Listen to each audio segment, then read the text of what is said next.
In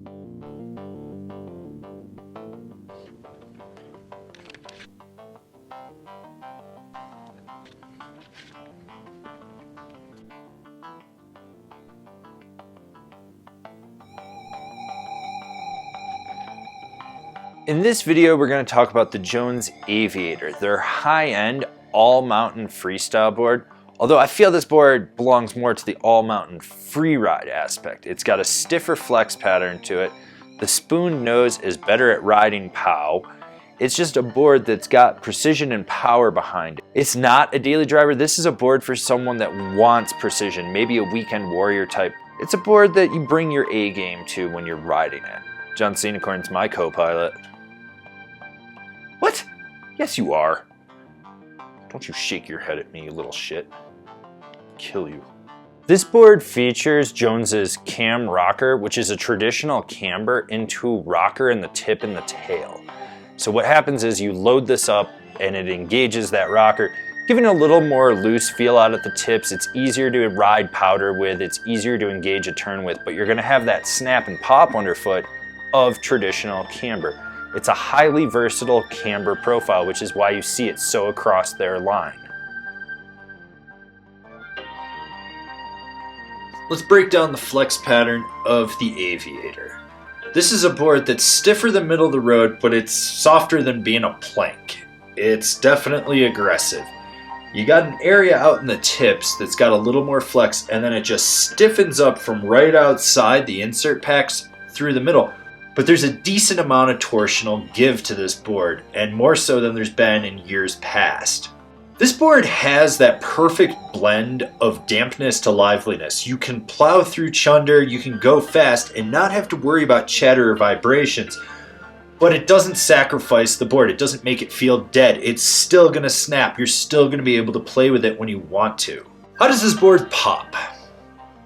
Well, you're gonna have to load the camber up to get it to snap, and when you do, it's gonna boost. This board isn't as aggressive as it used to be in the past, so you don't have to be as assertive when you go to load it up. You do want to bring your A game, you do want to press into it, and when you do, it's gonna pop. It sends side hits and cat track gaps and rollers with ease. Now, I didn't hit a lot of jumps with this board, but the ones that I did hit, I sent it.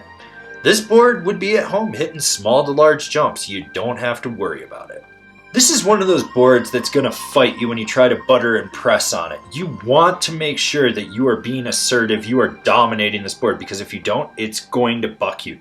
Speed will always be the key with it, and the faster you're going, the easier it's going to be. But you need to figure out where the sweet spots are, and they're very minimal. You're going to have to leverage your weight out over the tip or the tail to get it to lock in, to get it to play. From the get-go, this board wanted to be on edge. That means that it engages easily. I mean very, very easily. This board wants to be on edge. You're going to feel that the mellow magnetraction grips and keeps you locked in, but doesn't dominate the carve. It doesn't force you to drive out the apex of it and then transition. It's just there, it grips. This is a board that is very smooth and stable on edge. You're not going to feel chatter. You're not going to get bucked around. You're going to be able to plow through anything in its path. You're going to be able to lay trenches. This is a board that if you want a Eurocar, fucking go and do it. Just drive it aggressively. I would definitely recommend this board for that hard charging guy that wants camber underfoot. Someone that's riding the whole mountain, pushing it to the limit, and just sending it as hard as they can. This is a quiver of one type of board for that type of rider.